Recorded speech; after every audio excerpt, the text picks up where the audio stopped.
आप फरमा रहे थे कि तमाम अमल का दारोमदार नीयत पर है और हर अमल का नतीजा हर इंसान को उसकी नीयत के मुताबिक ही मिलेगा।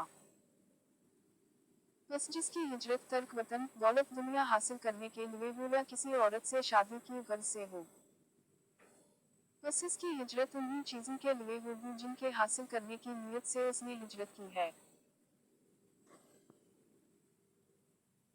आप फरमा रहे थे कि तमाम अमल का दारोमदार नीयत पर है और हर अमल का नतीजा हर इंसान को उसकी नीयत के मुताबिक ही मिलेगा।